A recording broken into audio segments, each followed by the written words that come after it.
السلام علیکم ورحمۃ اللہ وبرکاتہ۔ بسم اللہ الرحمن الرحیم۔ ناظرین کرام، اللہ تبارک و تعالیٰ سورۃ الانبیاء میں ارشاد فرماتے ہیں کہ فَاسْأَلُوا أَهْلَ الذِّكْرِ إِن كُنتُمْ لَا تَعْلَمُونَ، یعنی اگر تم نہیں جانتے تو اہل علم سے سوال کر لیا کرو۔ ناظرین کرام، یہ بات میں نے آپ کی خدمت میں اس لیے عرض کی ہے کیونکہ ہم ایک نیا سلسلہ شروع کرنے جا رہے ہیں، اور وہ سلسلہ ہے سوال و جواب کا سلسلہ۔ ناظرین کرام، یہ سلسلہ ہم نے اس لیے شروع کیا ہے کیونکہ بہت سارے لوگ ہیں جو علم سے ناواقف ہیں۔ ناظرین، اس کا اندازہ آپ اس بات سے لگا سکتے ہیں کہ بہت سارے لوگ ایسے ہیں جن کی عمریں 40 سے 50 سال تک چلی گئی ہیں، لیکن ان کو دین کی بنیادی چیز یعنی کہ طہارت، وضو اور غسل کے لیے طریقے کا نہیں پتا۔ ناظرین کرام، اب آپ کو سمجھ آئی کہ ہم نے یہ سلسلہ کیوں شروع کیا ہے۔ ناظرین کرام، اسی لیے آپ ہمارے ساتھ جڑے رہیے۔ دوسری طرف ناظرین، اگر آپ کو دین کے بارے میں بہت ساری معلومات ہے، پھر بھی علم ایک ایسا سمندر ہے جس کا کنارہ ہی نہیں، اس لیے آپ ہمارے ساتھ تب بھی جڑے رہیے۔ اور ناظرین کرام، اس سلسلے میں آپ ہماری مدد کیجیے، اور آپ ہماری مدد کیسے کر سکتے ہیں؟ 3 باتیں ہیں۔ پہلی بات، ابھی آپ ہمارے چینل کو اگر آپ نے سبسکرائب نہیں کیا تو کیجیے، ساتھ میں بیل آئیکن کے بٹن کو بھی دبائیں تاکہ ہماری ہر نئی آنے والی ویڈیو آپ تک بر وقت پہنچے۔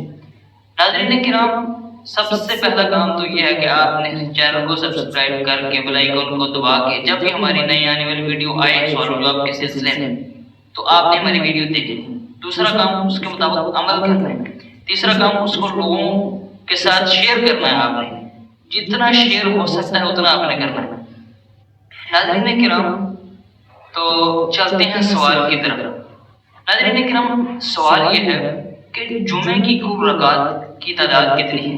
کتنی دیر ہوگی ناظرین ہمیں جمعہ پڑھتے ہیں، لیکن کیا ہمیں پتہ ہے کہ جمعے کی رکعات کی تعداد کتنی ہے؟ ہاں، یہ نماز باقی نمازوں سے ہٹ کر تھوڑی سی ہے، لیکن اس کا مطلب یہ نہیں کہ اس کی رکعات کا ہمیں پتہ نہ ہو۔ ناظرین کرام، میں آج آپ کو یہی بتلانے والا ہوں۔ ناظرین، اس کی ٹوٹل 4 صورتیں بنتی ہیں۔ پہلی صورت، اگر آپ جمعہ شروع ہونے سے پہلے مسجد میں آئے ہیں تو آپ جتنی چاہیں اتنی رکعتیں پڑھ سکتے ہیں، لیکن یہ ناظرین سنتیں نہیں ہوں گی، نوافل ہوں گے، کیونکہ سنت وہ کام ہوتا ہے جو نبی علیہ السلام خود کرے۔ ناظرین کرام، اس کی دلیل سنن ابی داؤد کی حدیث نمبر 343 ہے۔ ناظرین، اگر آپ اس وقت آئیں جب امام خطبہ دے رہا ہو تو ناظرین آپ کو چاہیے کہ آپ 2 رکعتیں پڑھ کے بیٹھیں، اور یہ تحیۃ المسجد یعنی مسجد میں جب انسان آتا ہے تو 2 رکعتیں پڑھتا ہے، یہ وہ 2 رکعتیں ہوں گی۔ اس کی دلیل ناظرین کرام سنن ابی داؤد کی حدیث نمبر 1117 ہے۔ ناظرین، ہم بات کر لیتے ہیں کہ اب جمعے کے بعد انسان کتنی رکعتیں پڑھے۔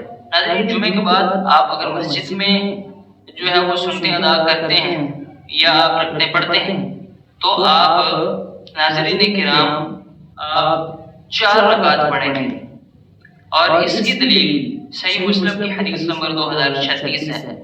ناظرین کرام، اگر آپ گھر میں جا کر نماز پڑھنا چاہتے ہیں جمعے کے بعد تو آپ 2 رکعتیں پڑھیں گے، اور اس کی دلیل سنن ابی داؤد کی 1252 نمبر ہے۔ ناظرین کرام، اگلی ویڈیو تک اجازت دیجیے۔ اگر یہ ہماری ویڈیو آپ کو پسند لگی ہو تو کمنٹ سیکشن میں جا کر آپ نے ایک پیارا سا کمنٹ ضرور کرنا ہے۔ میں آپ کی محبت اور پیار کا منتظر رہوں گا۔ اللہ آپ کو دین کی سمجھ کر اس پر عمل کی توفیق عطا فرمائے۔ اللہ حافظ۔ السلام علیکم ورحمۃ اللہ وبرکاتہ۔